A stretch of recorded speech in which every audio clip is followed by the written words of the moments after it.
The wind. Can everybody hear me?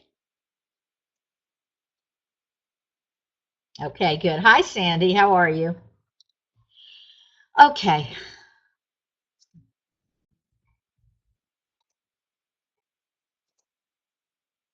Okay. So we're going to continue with Pirkei Avos, and I want to point out something to everybody. If you're following along in your sitter, okay, the numbering system is different because the Breslov book has the Breslov edition has broken up the mishnayos and addressed them. I'm assuming I have to find out why. This is my first year teaching this. I'm assuming so that they could focus on different aspects of each mishnah because there's a lot jammed into each one. Okay. If you're following along in the Breslov edition of Pirkei Avos, then you won't have any trouble. So tonight we're going to start with chapter 3, and we're going to jump around a bit because some of the things I want to make sure I cover are at the end, so it doesn't matter. They don't have to be done in order. Okay, we're going to begin with, in the Breslov edition, it's chapter 3, Mishnah 15, and honestly, in the Siddur, which is what I really wanted to read it out of the Siddur because it's easier for me, I can't find it. It must be wedged into another one. So we'll begin. Hakol tzafui v'harshus nisuna. Everything is foreseen, yet freedom of choice remains. Okay? And this is Rabbi Akiva. Okay? Uvtov ha'olam nidun. Okay, the world is judged, nidun, with goodness. Okay? V'hakol lefi rov ha'ma'aseh. Okay, and everything is according to the majority of a person's actions. Okay, so we understand that there is judgment. Okay, and I hate to say, oh, there's two types of people in the world, kind of dividing people into these categories that people, speakers and teachers like to do just because it's easier to explain concepts. But it tends to be that people tend to have the lean towards either the attribute of chesed and being relaxed and so on and so forth and very kind. And there are people who tend to lean towards the aspect of judgment, gevura. So we know that Abraham was embodied chesed, the midah of chesed. And we know, okay, that Yitzchak embodied the midah of gevura and din. And we know that Yaakov embodied the midah of tiferes. He combined those two. And the combination, okay, is necessary. And part of what we do throughout our lives as we grow is we begin to identify who we are, what our inclinations are, what our predominant middos are, and then we lean in that direction naturally, and then we try to temper that and bring in the opposite midah. Why? So that we can also achieve that balance of Yaakov. Okay? So when it comes to this particular Mishnah, what we have to sort of suspend our intellect and just understand that it's a paradox, that everything is foreseen. Hashem knows everything that's going to happen because remember, time for him doesn't exist. Time is a construct for us so we can measure growth and live growth, okay? But freedom of choice, bechira, right? Okay, that sort of exists. We have to view it as existing only in the present moment. Okay, if we start to worry about the choices we make in the future and the past, we can lead ourselves into a trap. But by focusing on, I have freedom of choice now, and I have freedom of choice in this moment, and so on and so forth. The paradox of how Hashem can know that everything's what's going to happen, yet we still have free will, it won't bother us as much. Because there is something to be said for living in the present in a healthy way. I don't just mean just living in the present and not caring about the future or the past. We have to care about them. Okay? Now, okay. So I want to get in the good. I want to get in the din in here. Okay. So what we have to understand is that our decisions, what's the purpose of the judgment? Okay. What's the purpose of this judgment that affects, the choices that we've made? Okay. The purpose is that Hashem has given us his Torah, and his Torah is a blueprint for us in which we chart our personal growth. This sounds self-involved. It is to a certain extent. But the truth is that so much of our personal growth involves subliminating selfish desires and giving to others, okay, that even with the focus on self, we do a lot of giving, okay? But in the present moment where we have that opportunity to decide, I'm going to go to the right, I'm going to go to the left, I'm going to go forward, I'm going to stand still, this is where our personal growth becomes measurable in a way, okay? Gaining self-awareness of how we're living each moment. It doesn't mean navel gazing, and it doesn't mean, being in your head the whole time, but it means I have a decision to make. Which way am I headed? Okay. After a while, when we make certain decisions, they become second nature to us.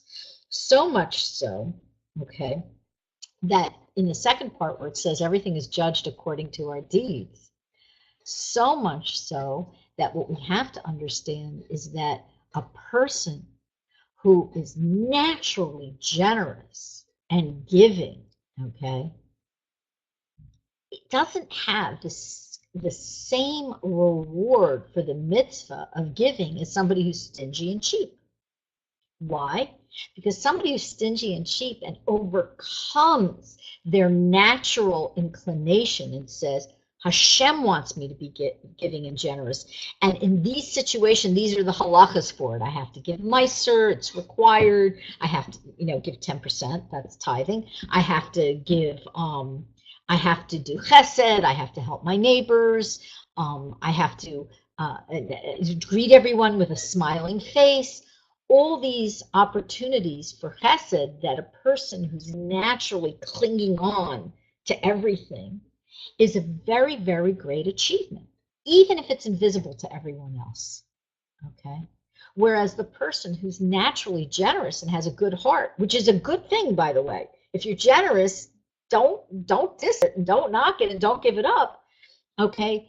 It's just that's not as much of a challenge for you, okay?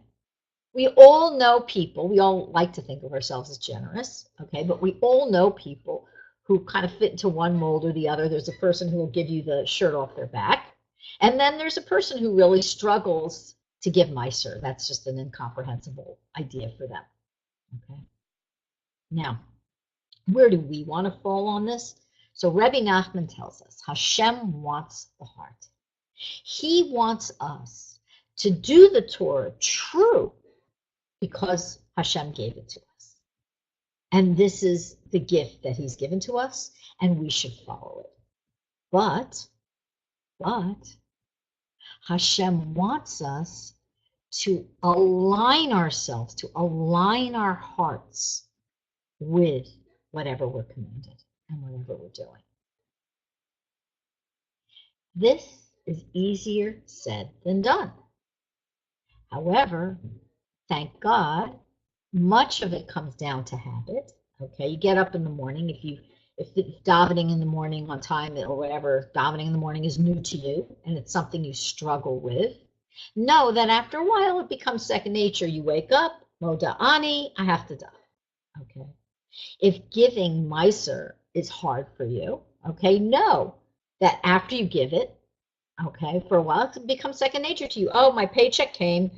Okay, I have to take out 10% right off the top. or 20% if you're really a special Breslover. Okay.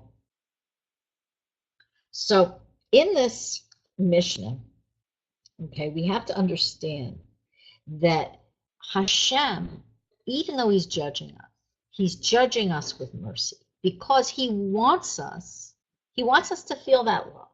He wants us to believe that he loves us. And he shows us his mercy all the time. How do we know? Because we are all flawed, we all make mistakes, and nothing happens. We're given another chance, and another chance, and another chance. It seems as if Hashem's mercy is endless, endless, endless. And every time we get a lesson, and the lesson might be painful, and the lesson might be difficult, if we haven't been able to assimilate that lesson, Hashem gives us another lesson. It may be in the same way, it may be in a similar way, it may be in a different way, okay? But we know that the lessons are there for us, and they're there for us with love. Part of that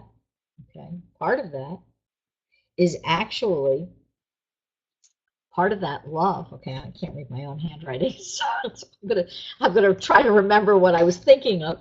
Part of that love, okay, is what it tempers Hashem's judgment, and part of that love is training for us to emulate Hashem and feel that love back, and towards our Havas Yisrael, towards our fellows, towards our sisters and brothers, and of course towards Hashem. Okay.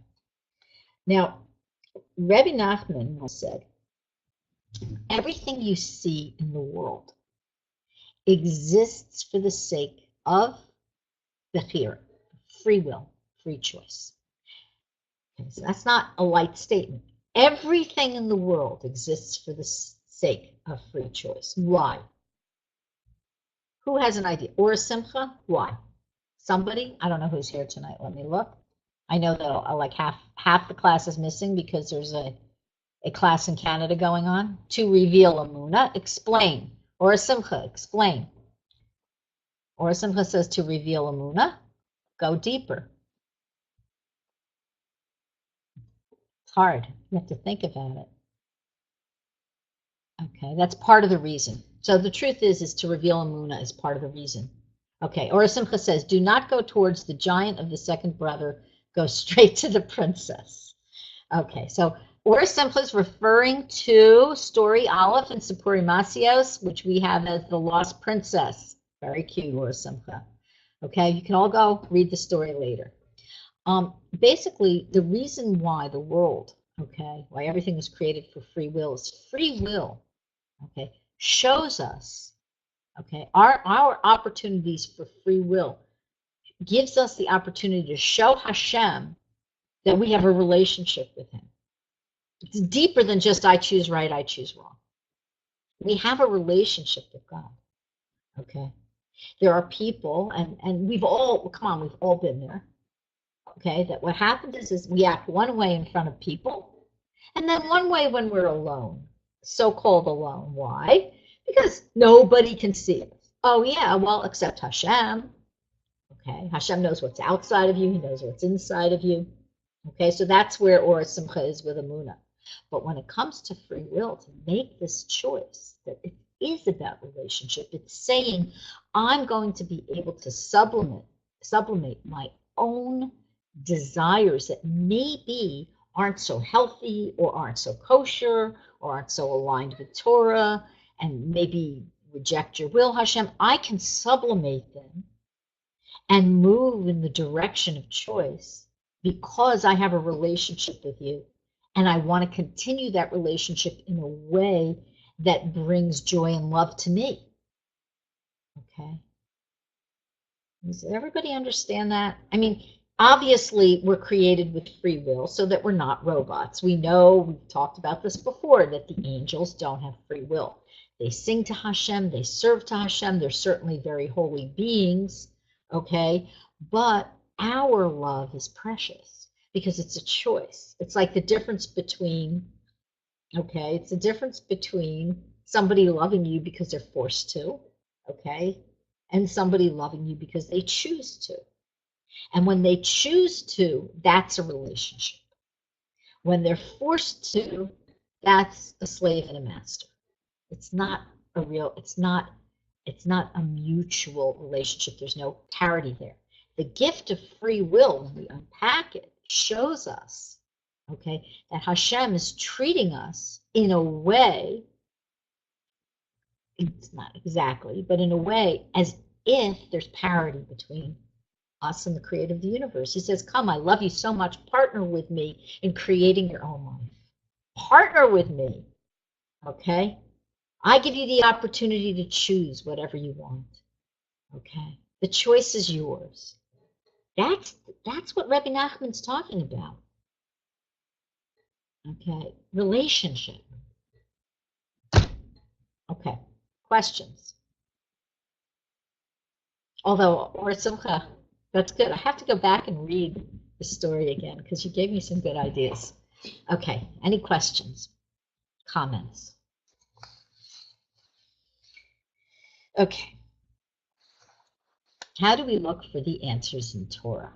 Whoa, that's such a good question. Answers to our question. Very good. Everybody, it's totally relevant, so we'll go there, okay?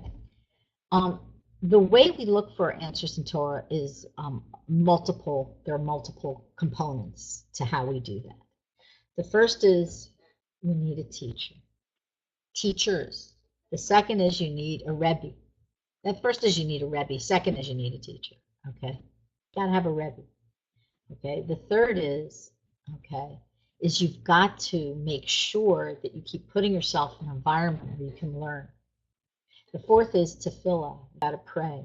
You've got to talk to Hashem. By tefillah, I'm including hisbodedus, talking to Hashem in your own words. I'm not, by tefillah, I don't just mean out of the siddur, okay?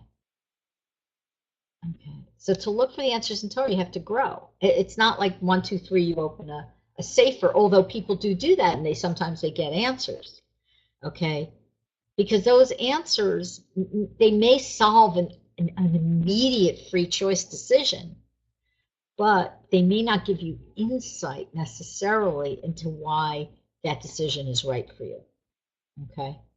With the Rebbe, okay, the way to find answers in Torah is to learn his lessons. He tells us this is how you learn a lesson. He tells us.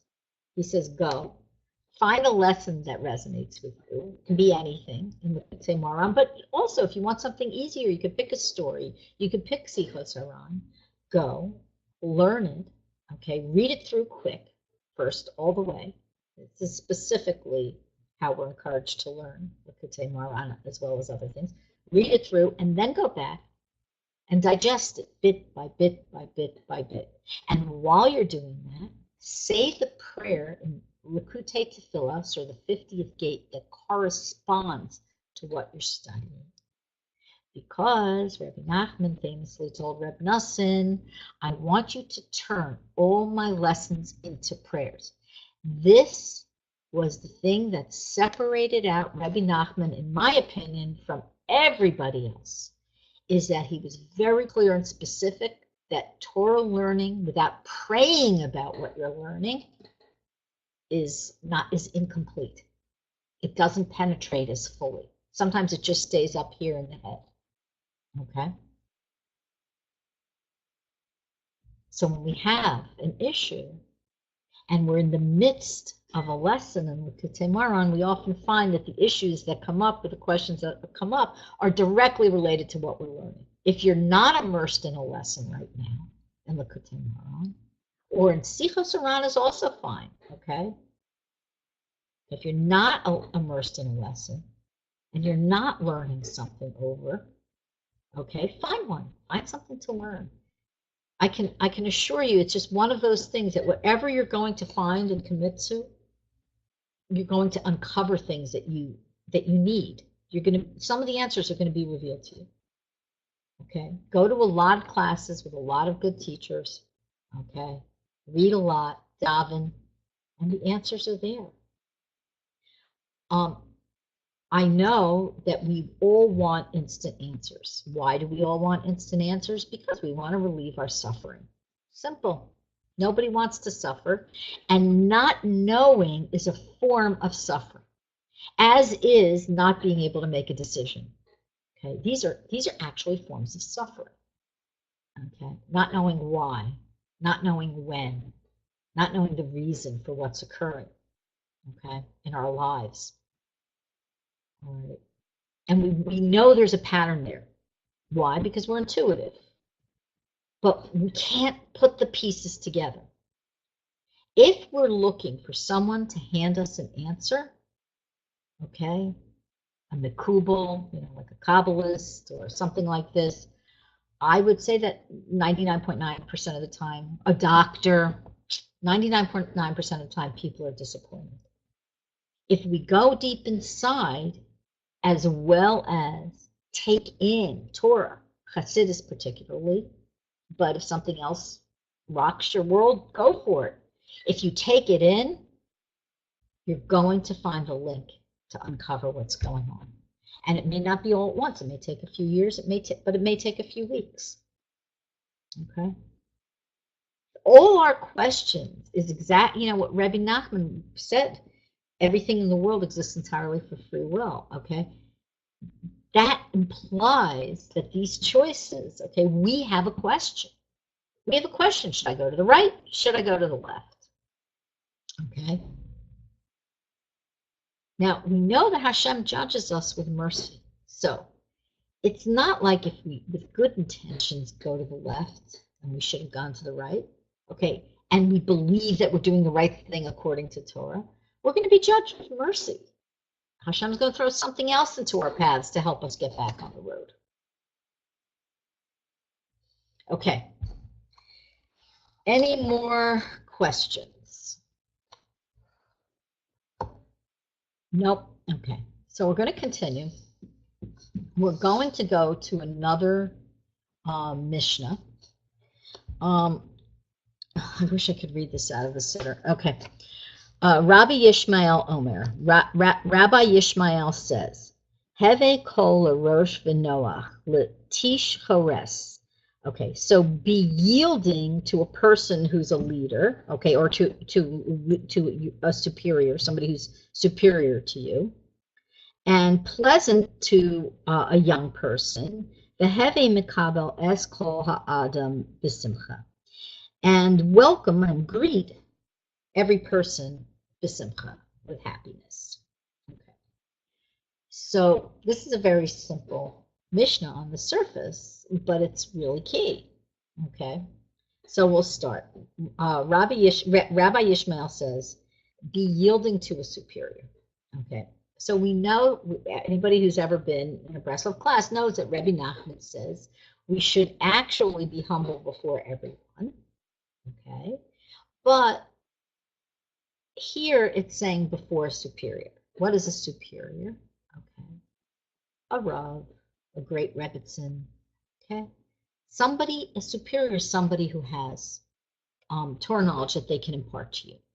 However, or a tzaddik, obviously. However, in this world, there is an illusory superior we should yield to. Who? A king, a president, a governor. Okay. Doesn't mean we're yielding to them in ways of Torah, but it does mean we have to treat them with an extra measure of respect. A judge, a policeman, somebody who's the boss. Okay. Anybody who's in a position of power, okay, Jew or non-Jew, okay, who gives them this power? How do they get in these positions?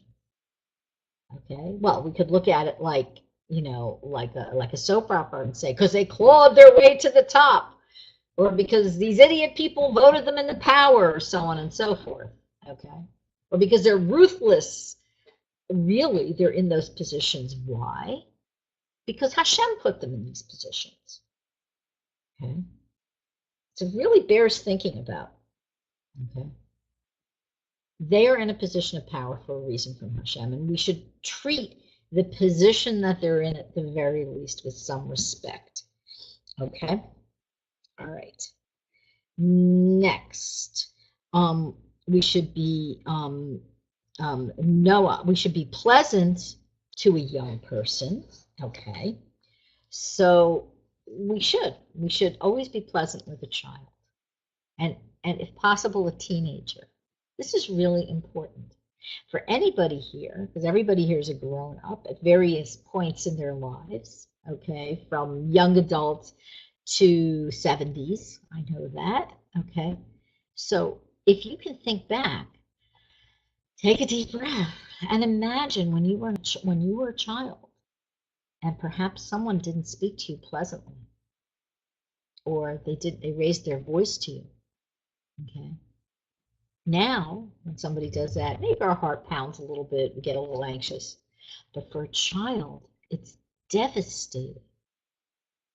It's devastating. As a matter of fact, some of what most of us have to work on, okay, is working on having a munah that Hashem put us into positions in our life where people weren't always pleasant to us. They weren't always supportive of us.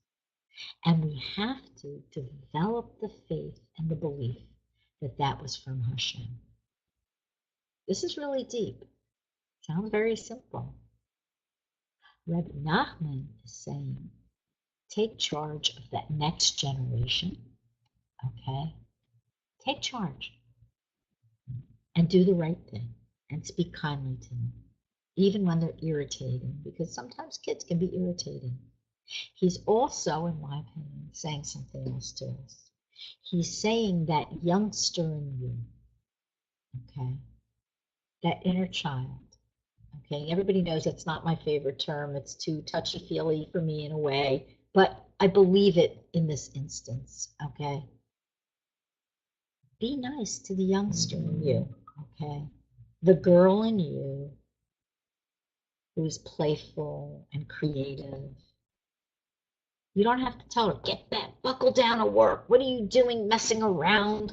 You know, give yourself that chance to enjoy life.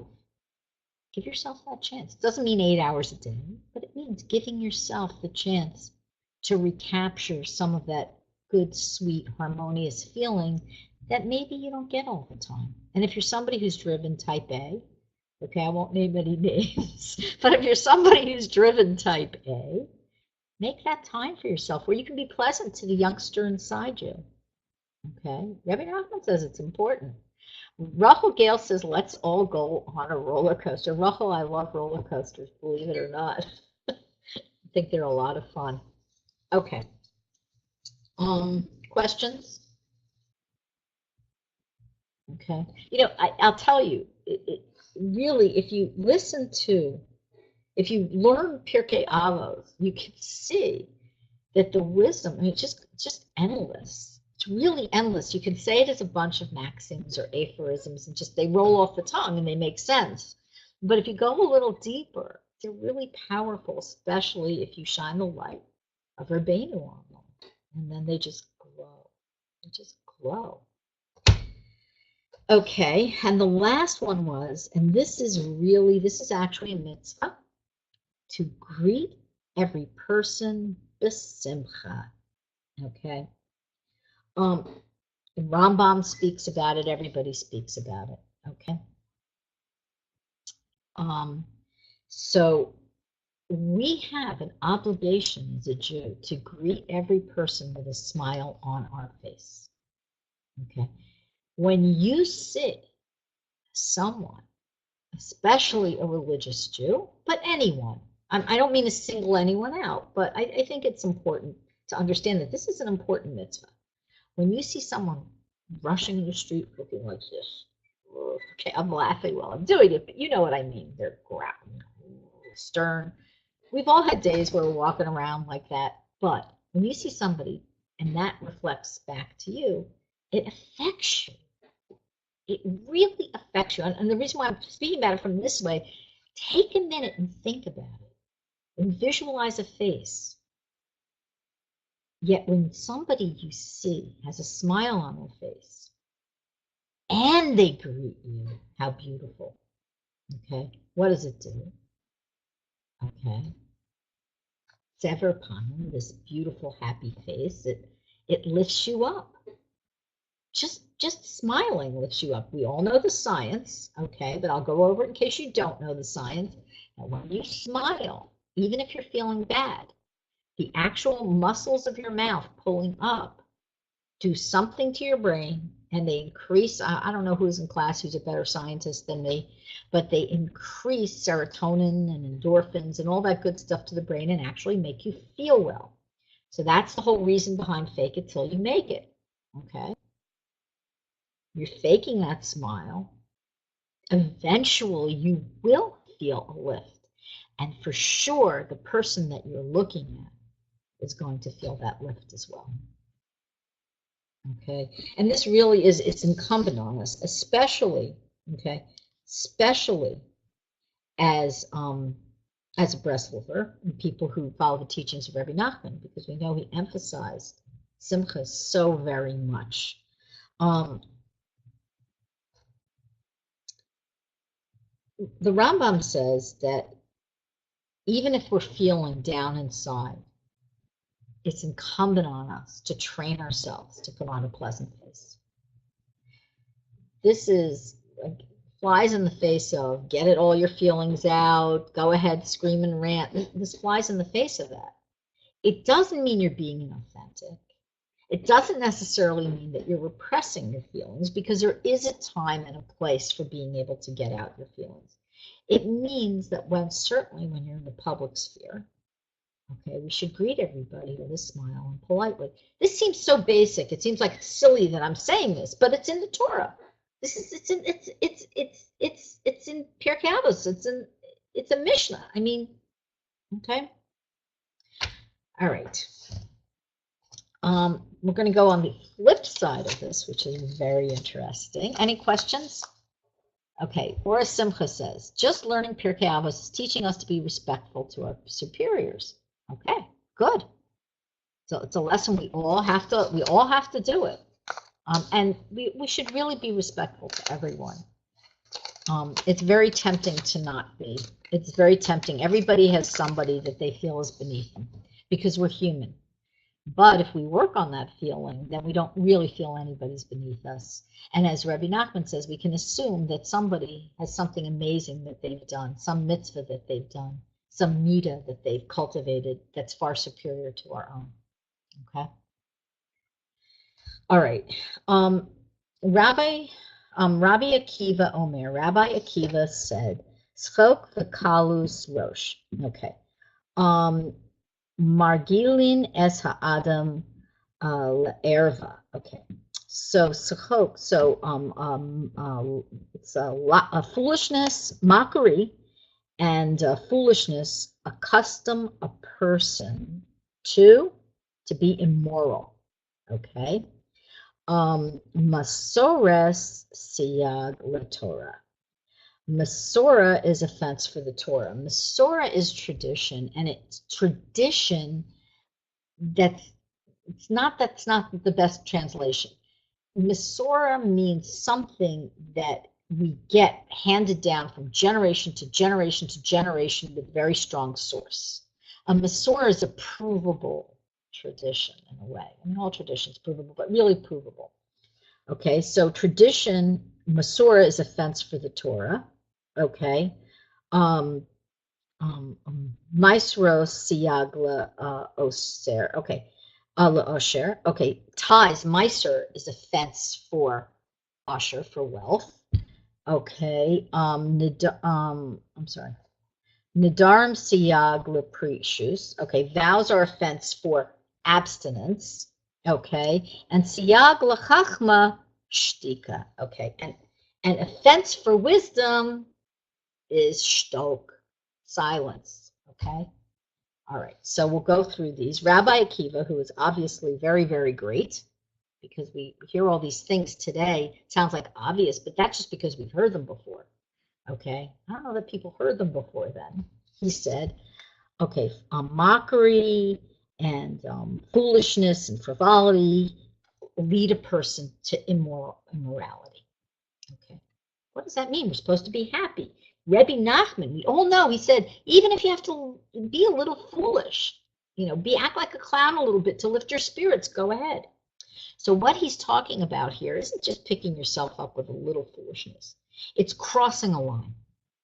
It's crossing a line into behavior that's going to lead to a wildness that's going to lead to really here he's speaking about sexual immorality. Okay, how do we, what is that exactly? So first of all, it's assumed to be mixed groups, okay, men and women together. That's the basic assumption. And acting very foolish and loose and hilarious can, what does that happen? What happens there? You lose your sense of boundary. You lose your boundaries. Okay, so like for example, all these festivals that people go to, okay, they're having fun, it's true, but you have to be careful because there's a line where immoral behavior is going to become just one more step in a chain of other behavior. What's the best thing? The best thing is not put yourself in a situation where you're tempted to act with such abandon. Okay, most of us don't have this issue. Okay, however, we should be wary because you never know where life's going to take you. Okay, next. Okay, Masorah is a fence for the Torah. Okay, so by having sources for everything, by following what our mothers and fathers or our grandmothers and grandfathers or down the road, by following the very fine traditions of learning, of the ways they observe mitzvahs, of the behaviors and so on and so forth, we give ourselves, okay, we create a fence around which we keep the Torah safe. And we know that that's our obligation. Why? So there's all these stories of people coming to America. They get on the boat, they leave the old country. We all know these stories. What happens? Okay, they throw their tefillin overboard. Okay, or they come and they get worn down with Shabbos because they go to work, they get a job, and this was when people came to America in the early 1900s. They went to work, they'd get a job, and what would happen? The boss would say, you have to work on Saturday, right? And they'd say, I can't, it's Shabbos. He'd say, you don't show up, you're fired. Monday, they'd have to go out and get a new job all over again.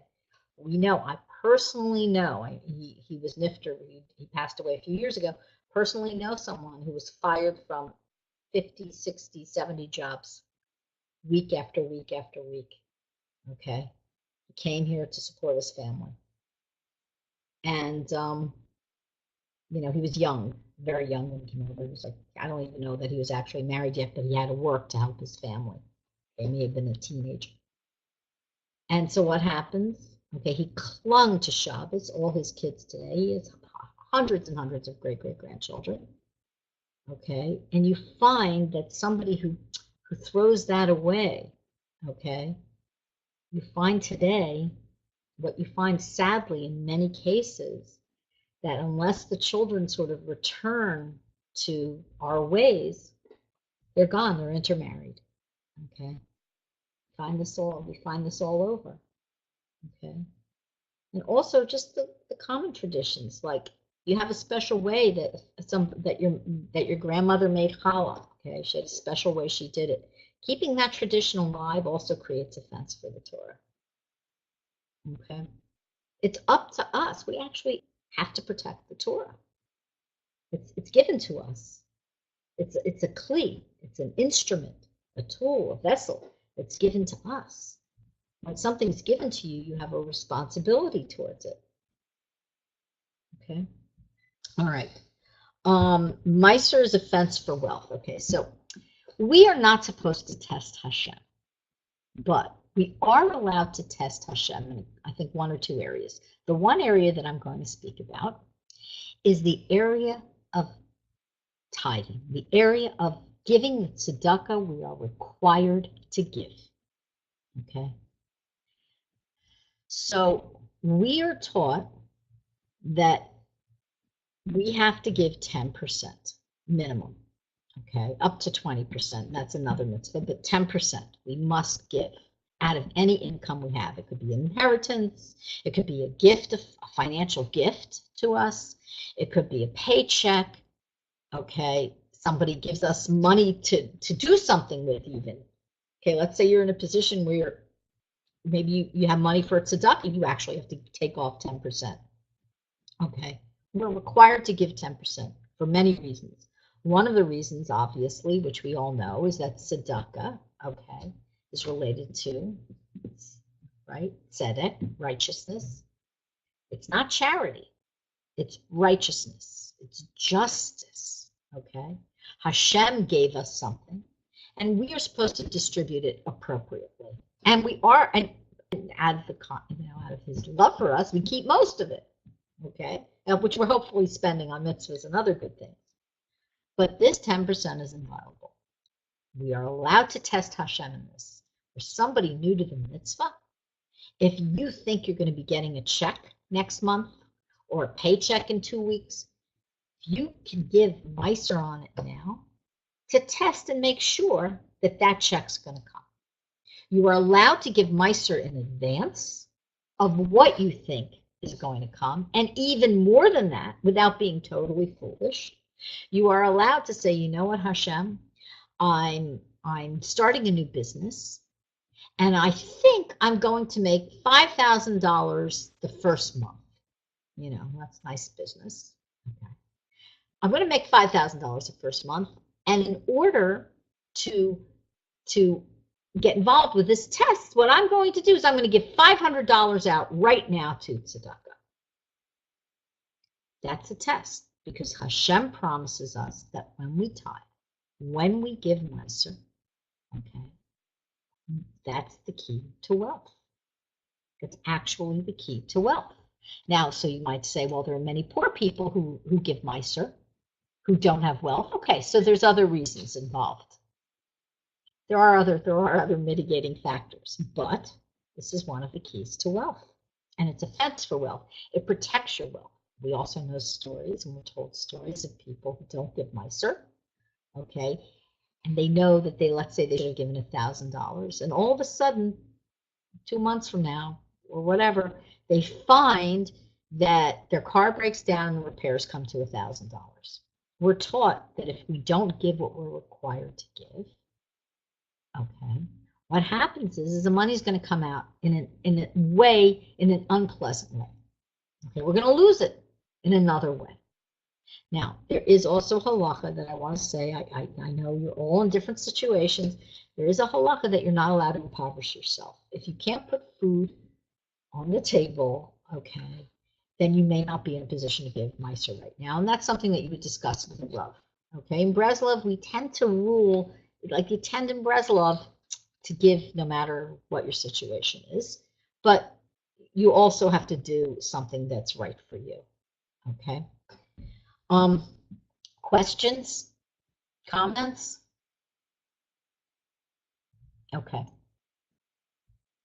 All right. It's a lot. We'll do the last one here. And then it doesn't say, and it says, it doesn't say in silence is a fence for wisdom. It says a fence for Chachma is silence. A fence for wisdom is silence. Why? Okay. So first of all, if you're silent, you can take in what other people are saying, and you can think about it. It gives you the space to think about it. But something very interesting also. In order for you to speak intelligently, in order for anybody to speak reasonably intelligently, there has to be some silence. What do I mean? In between words, there's a space. In between notes in an instrument, there's silence. In between words in a sentence, take a deep breath, there's silence. There has to be a contrast to the content, to the words, or to the musical notes, which is a little easier to grasp sometimes. So without that silence, there's no contrast. It's just a blur. It's white noise. Okay? Giving yourself that time to be silent before you speak is definitely a hallmark of wisdom. How many of us, me included, certainly have said things and realized we put our foot in our mouth. And if we had been silent for another minute or another day, the foot would have left our mouth. We wouldn't have gone in it in the first place. Okay? All right. Questions, comments? Nope. Okay. So, I think I'm going to go to, do we have time for one more? Okay, we'll do one more. Let me see. I guess we'll do one more quickly. I do want to tell you that next week, there'll be no class. We'll be in Uman. The following week, God willing, we'll be back. We'll pick up where we left off. Okay. Rabbi Hanina ben Chachinai said, "He who stays awake at night and who walks the road alone and who turns his heart to nothing, he's responsible for his soul." Okay. From a Breslov point of view, he's speaking about Tikkun Chatzos, which is a prayer service we do at halachic midnight. Okay. But there is something to be said here for someone who prays at any time of the day or night and who mevatels his heart. What's the heart in this instance? Who nullifies the heart? The desires, one's inclination. We push them aside, we ignore them, we focus on our relationship with Hashem as we're speaking to him, as we're davening to him. That's our focus. And what does that show? It shows that we're acknowledging that we're here, that we're responsible for our own soul. That's the key to this whole mission. We're responsible for our own soul. This is really mind-blowing in a way. Okay. We actually have a duty to take care of ourselves. And by taking the time to pray and to nullifying our desires in order that we can connect with God in a way that really is only going to lead to sweetness and to being elevated and to feeling that love from Hashem, okay, to really feeling like Hashem's beloved. With all those other benefits, we're also taking care of our soul. It's like saying, give your soul a massage and you're doing a good thing for it. It feels good and you're doing the right thing, okay? And that really, all of this comes down to Hashem's love for you, his love for each of us, okay?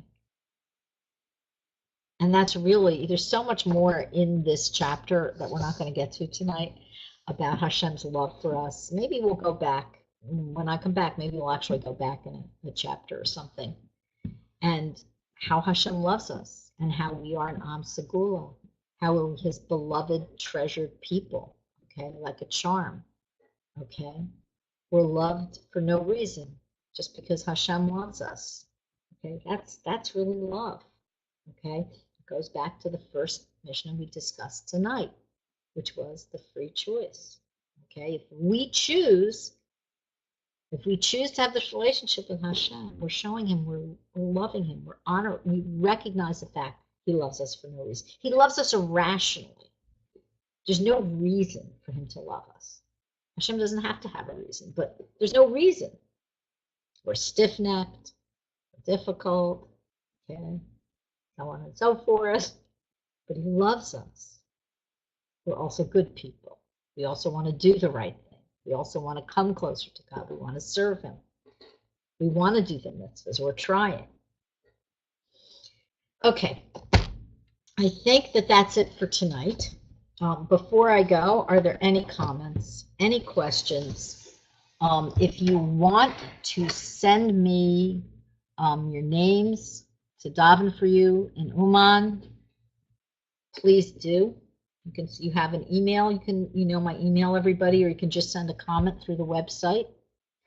And I look forward to seeing you when I return, God willing. And for those of you who are coming with me, I'm very happy you are. For those of you who aren't, I hope you go to Uman no matter what. Okay. And I hope you all have a very wonderful 2 weeks. And I'll see you, God willing, right before Shavuos. Okay? All right, everybody. Thank you very much. Really, so good to see you here. I mean, thank you. I hope to have a joyful trip. Bye, everybody. Nighty night.